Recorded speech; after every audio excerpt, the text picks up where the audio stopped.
읽으면서 어떤 부분이 가장 인상 깊었고 어떤 부분에 대해서 말하고 싶었어? 나는 우리가 흔히 말하는 소확행, 소소하지만 작은 행복들과 이걸 리딩의 주제에 맞닿아 있지 않나 생각을 했어. 흔히 스트레스나 어떤 홧김에 생긴 일들을 소비로 풀려는 욕구도 어떻게 보면 욕구의 조작 중에 하나이지 않을까라는 생각을 했는데, 마치 호캉스 이런 것들처럼 이게 되게 자본주의 어떤 크게 보면 이런 사회에서 받은 스트레스를 다른 걸로 해소하지 못하고 다시 소비로 해소하게 되는 그런 행위잖아. 나도 설계 당일은 다른 예지 있습니다. 나도 설계 당일은 맛있는 걸 먹거나 좀 특별한 걸 해야 되는 보상 심리가 생기는데, 이런 행위들이 소비로 스트레스 주시려는 알리바이 중에 하나가 아닐까 그런 고민을 했어. 또 근본적인 스트레스의 원인은 어떻게 할 수 없지만 그로 인해 생긴 욕구들과 욕망들이 모두 소비로만 치환되는 거는 아니라고 생각하거든. 근데 오직 소비로만 해결할 수 있다고 진행되는 게 너무 아쉬운 상황인 것 같아. 그리고 또 악순환에 빠지게 되고. 그래서 중요한 거는 소비만이 유일한 해결책이 아니라는 거를 깨닫는 게 이 책의 중요한 시선점이 아니었나 하는 생각을 했어. 형은 어떤 생각을 했어? 나는 너처럼 현대 사회가 소비 조작의 이제 관료 사회라고 이제 작가는 말하고 있잖아. 그래서 이 합리성이라는 게 일상성을 유지하기 위한 그 강제 총합이라는 걸 계속 주장을 하고, 그런 예시들 중에서 자동차를 특히 물건의 왕으로서 꼽았잖아.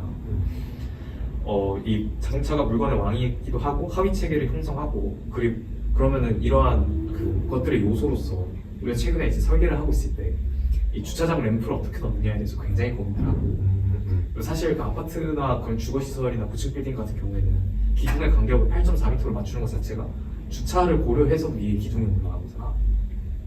이게 자동차가 이제 물건들의 왕이었기 때문에 하위 체계를 형성하고 있는 것들의 여파가 우리 지금 설계에서도 이렇게 나타나고 있는 것이 아닌가. 이런 것들을 우선적으로 생각하는 것 자체가 우리가 지금 이 소비 조작의 관료 사회를 살고 있다는 하나의 증거가 될 수도 있지 않을까라고 생각을 했고, 또 조금 더 들어가 보면 도시가 자동차에 의해서 강제적으로 이제 개념이 정해진 경우가 실제로 있잖아. 우리 작년에 건축사에서 들었었던 이제 브라질리아 도시 같은 경우에는 르꼬르비지의 이제 배움을 받고 오스카 뉴마이어가 완전히 교통체계 중심대로 이렇게 도시를 조직을 했었고, 그거를 이제 이번에 수업에서도 한 번 더 언급을 해주셨던 기억이 있어서 그것들이 떠올랐어.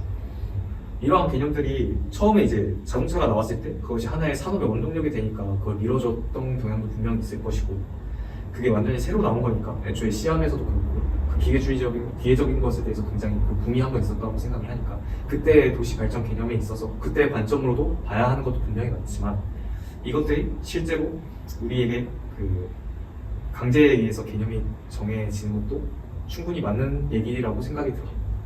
다양한 시각으로 봐야 되지만 이번 책의 시점도 분명히 일리가 있는 주장이 아니었나라는 생각이 들었어. 그럼 여기까지 해볼까?